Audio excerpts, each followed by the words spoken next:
You are Glacier, and Yeah, so absolutely. let's find this story out. How in the world are you brought into WCW, and then someone says to you, "Hey, we want you to be this character, Glacier," which I think Eric Bischoff has said that it was kind of a version of Sub-Zero from Mortal Oh yeah, Kombat yeah, to yeah. hit that audience of kids who are interested in characters in masks, and of course Glacier. But how'd you end up in WCW, and how do you end up being Glacier? Yeah, I broke into wrestling in April of 1987. I just finished playing college football at Valdosta State University in down in South Georgia, and I just once again back then there weren't a lot of wrestling schools, none that I knew of back then. I got kind of invited into the business because I had a pretty successful college football career, had a pretty successful martial arts run too, and because I fought full contact karate when I was in college for a little while too, and so I kind of got invited in, and I fell into it. I loved it from day one. Was teaching school and wrestling every night and every weekend and I could, and eventually in 1990 I decided to move to Atlanta to really go to where the opportunity was, which is what I tell every young wrestler, that sometimes you got to go where the opportunity is. The opportunity is not going to come find you a lot of times. And so I moved to Marietta, Georgia. I got a teaching job, teaching middle school. And one of the first things I did was go to Lex and Sting's gym, Main Event Fitness, and sign up there because that was where all the wrestlers were working out, And so I had a good reputation on the independent scene, met a lot of guys that we came up together. That group, there was basically me, Disco Inferno, Scotty Riggs, Bagwell, all kind of came up together, during that time in Atlanta. And so, and luckily, I think Bagwell was the first one to really get into WCW, and then Disco came on. But through all that, I met Diamond Dallas Page, and Diamond Dallas and I became really great friends. We're still really, really great friends to this day. I always call Dallas like my crazy big brother, and because he has been such a driving force in my life in so many ways. And through Dallas, I got to know Dusty, and which was an amazing story because Dusty was my two childhood heroes were Evel Knievel and Dusty Rhodes. And I got to know Dallas. Dallas got to see my work ethic firsthand, which he's really, really big on to this day. And my number one favorite quote is, and I have a whole notebooks full of quotes just because as a teacher and a coach, it kind of helps you hammer the lessons home sometimes. Yeah. But my number one favorite quote is it's in my college athletic trainer is the person who told me this, named Jim Madalino. He said, you ever heard the phrase, it's not what you know, it's who you know? And I said, yeah, of course. And he said, well, I think there's another part to that makes it a lot more true.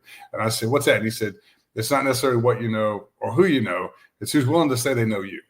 It's who's willing to put their name and reputation on the line to maybe open up a door a little bit so you can have an opportunity. Then it's up to you to what you do with that opportunity. But, if people, you got to earn that trust to where people are willing to put their name and reputation out there for you. So I learned that from Dallas. Dallas and Eric has been, heavily documented. We're great friends during that era and still are. And they did live very close together in the same neighborhood, only a few houses apart. And so, Dallas and I, this was probably a week before Christmas in 95. We were in the big mall in Atlanta Christmas shopping, me and Dallas, and we stopped to eat at this little pizza place.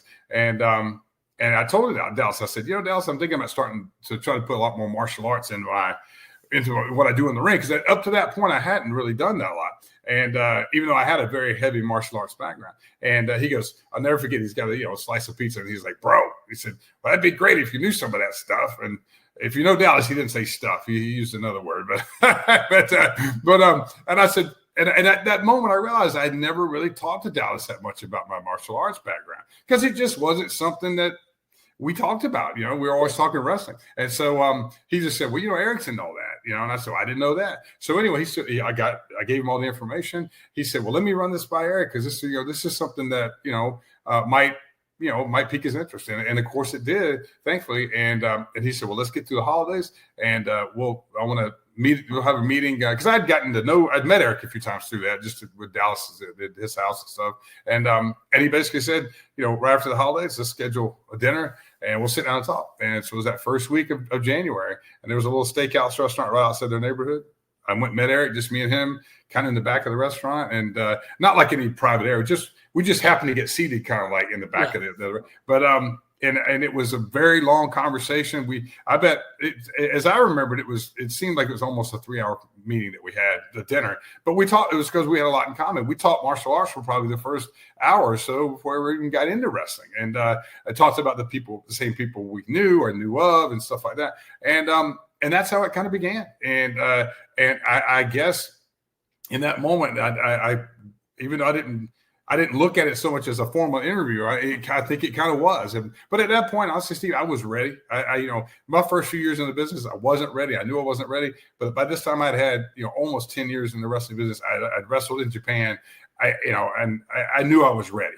And I think that came across to Eric. And so, but at the time I'd gotten out of teaching, I was actually one of my other mentors, Chip Smith, who's to this day still one of the top sports performance trainers in the world. He was the head athletic director of this very prestigious country club called the Atlanta Athletic Club, and he had brought me on as his fitness director. So I had a really good job, and I was wrestling as much as I wanted to. But I remember Eric saying, he just said, and this was January '96, the very infancy of the internet. I don't even know if the internet was officially even out at that point, but anyway, it was. I remember him saying, like, I want to sign you to a contract, like literally like that at that meeting, and he said. He said, you don't even have to quit your job right now. He said, we'll just keep it under wraps. He said, here's all I want you to do. I want you to completely, he said, are you still wrestling on the independent scene? I said, yes. I said, I'm very active. He said, all I want you to do is just completely disappear from the independent wrestling scene over the next few months. Cancel all your bookings. Please don't tell anybody why. Just be professional. Tell them you're stepping away for a while or whatever. And I remember looking at him, I literally said to him, I went, I can do that. And that was the beginnings of what would become Glacier and the whole Blood Runs Cold persona, and of course Mortis and Wrath and Ernest Miller and all that. So, but yeah, it was life changing. But I always say, it's what I tell all young wrestlers. I mean, I was ready. I knew I was ready. I wasn't cocky, but I was confident. And when I went in there, I knew I was going to present well because I knew I'd earned the right to be there. I'd earned the right to have that meeting. And I was nervous as all get up, but I knew in my heart at that point, I felt like I was good enough to be at that next level. And so it's one of those things where I didn't go in there. That wasn't the time to really be humble, and I wasn't, like I said, I wasn't cocky, but I was very confident.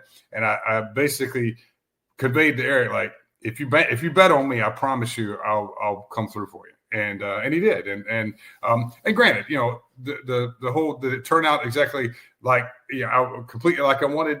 No, but I don't know really any wrestlers whose career did turn out exactly like they wanted. But I can say this, Steve, I know there were people that were fans of the gimmick. There were people who weren't fans of it. And I understand that because that's how wrestling works. I mean, you're never going to please everybody. But I will say this, being Glacier still to this day, I still do appearances, and now it's going on almost 30 years. And I am so proud that I was the one that Eric trusted to be Glacier. And I'm so thankful to the wrestling fans for embracing me, because it allowed the kid from South Georgia to live one heck of a dream. And because I got to live that dream, I got to get a chance to make a movie about what I love and what I know a lot of other people love, and make a movie that, like I said, that hopefully will make you smile and proud to be a wrestling fan.